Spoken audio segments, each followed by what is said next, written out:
자, 역사를 가장 역사답게 가르친다고 자부하는 황현필입니다. 평일날 놀면 뭐 하겠습니까? 또 재능 기부해야죠. 그리고 실제로 이 영상을 기다리시는 분들도 상당히 많더라고요. 제가 지난번에 고려 10분 끝내기, 그리고 조선 10분 끝내기, 이 10분 만에 천년 역사를 제가 정리해 드렸습니다.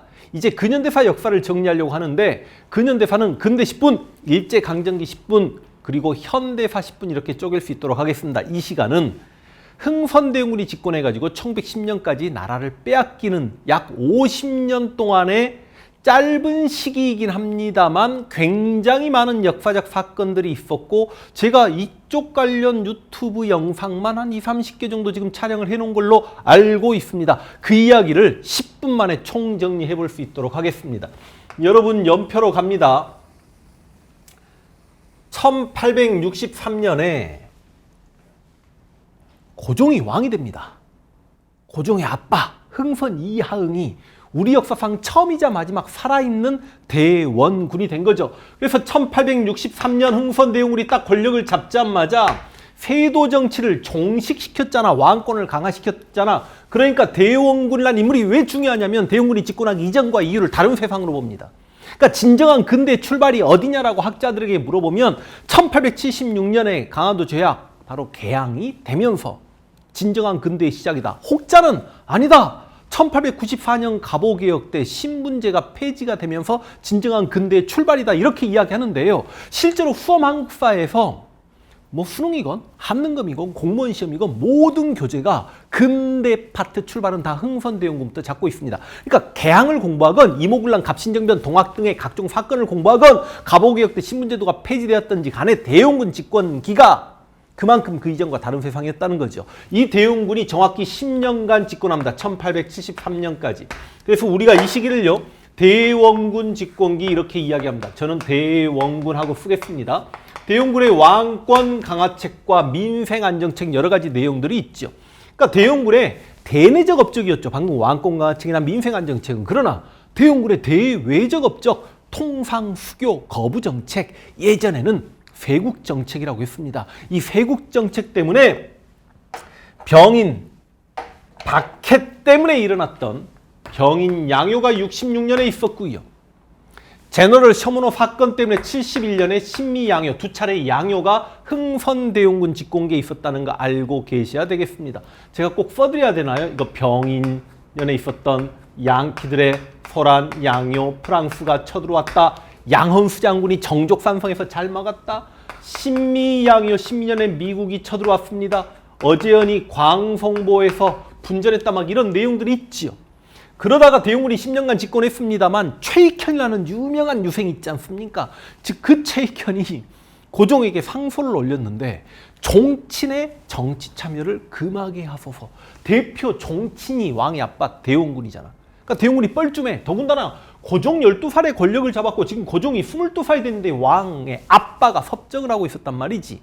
그러니까 네 새끼 다 컸는데 언제까지 네가 섭정할래 하고 최익현이 그렇게 상소를 올리니까 흥선대원군이 하야합니다. 그럼 이제 고종이 직접 정치를 하는 고종의 친정체제가 수립이 된 거죠.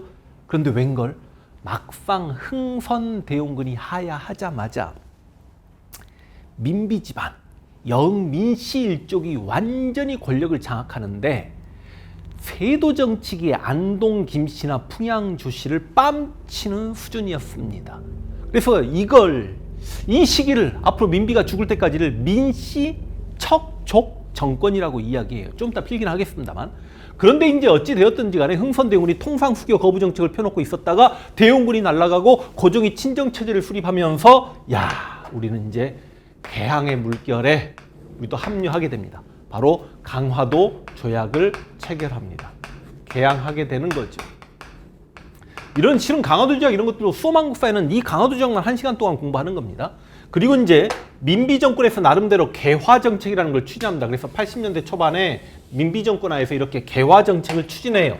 뭐 통리기무화문이 나와서 오군영을 이영으로 바꾸고 신식군대 별기군 만들어지고 여러 개화 정책들, 뭐 일본에는 후신사 조사 시찰단 건너가고 청해는 영선사 건너가는데 이런 개화 정책에 대한 불만으로 빵 하고 어떤 사건 하나가 터지는데 그 사건이 바로 1882년에 99인들이 봉기했고 민비는 충청도까지 국지법의 대가 이용익의 등에 업혀서 도망을 가고 그 사건 흥선대원군이 다시 한번 권력을 잡았던 이모년에 일어난 군인들의 난입니다.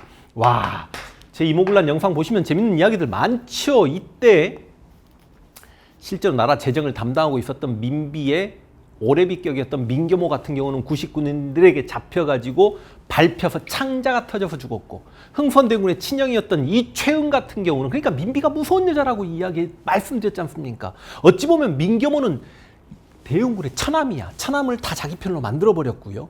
은함에 맺어버렸고요. 대영군의 친형을 영의정으로 삼면서 대영군의 친형까지 자기 사람으로 만들었는데, 대영군의 친형 이최영이 구식군인들에게 잡혀가지고 어떻게 죽어? 구식군인들이 창을요, 이최영 영의정 항문에 꽂아가지고 입으로 빼버립니다.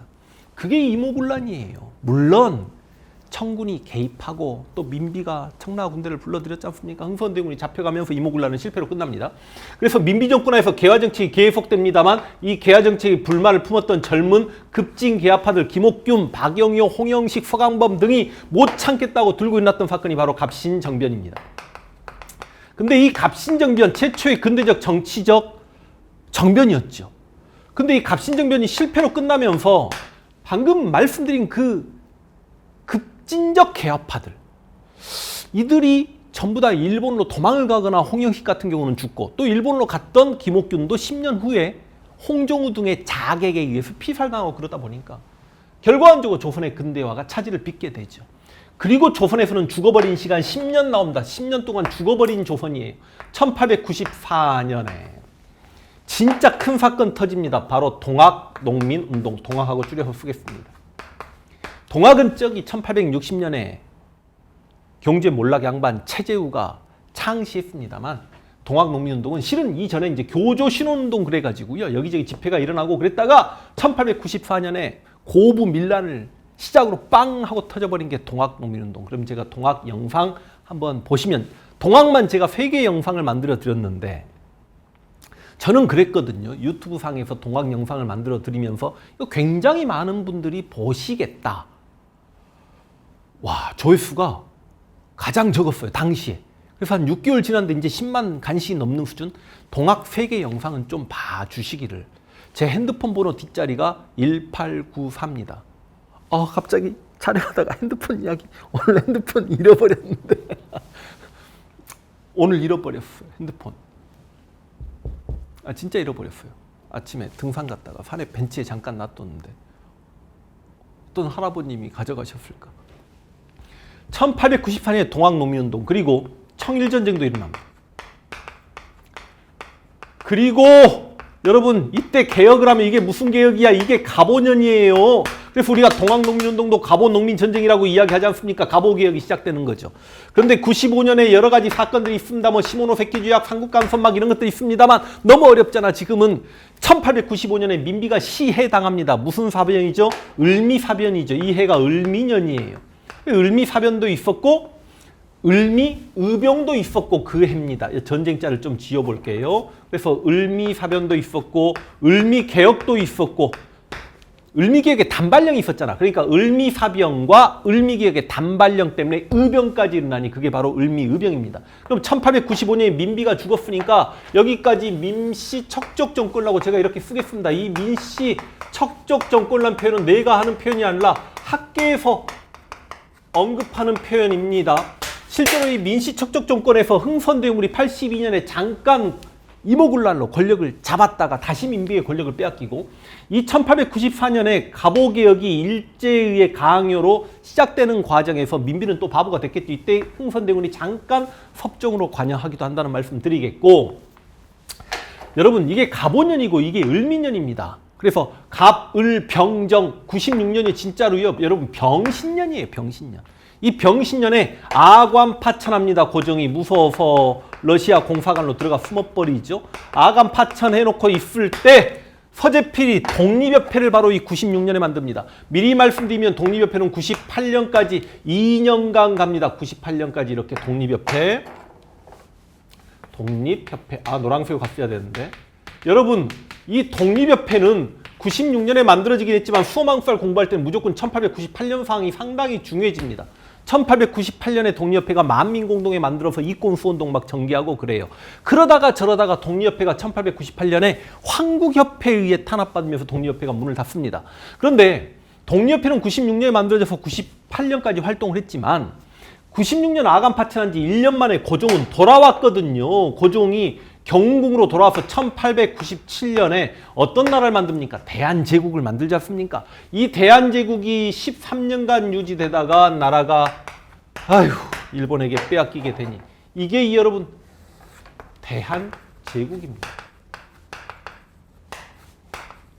그래서 1897년에 대한제국이 수립되고 고종이 이제 황제가 됐고 연호도 광무란 연호를 사용하고 원구단에서 황제 즉위식을 거행하죠. 나름대로 이 광무정권 대한제국에서 여러 가지 개혁을 하기 위한 노력들을 상당히 많이 합니다. 그러나 여러분들도 다 아시다시피 1905년에 우리가 을사조약을 체결하게 되죠. 실은 1904년에 너일전쟁이 발발하고 1904년에 한일의정서 체결하고 1차 한일협약 체결하고 을사조약 체결하고 1907년에 한일신협약 체결하면서 사법권, 경찰권 빼앗기고 1910년에 완전히 국권을 피탈당하는 바로 여기까지가 근대 파트라고 생각하시면 되겠습니다.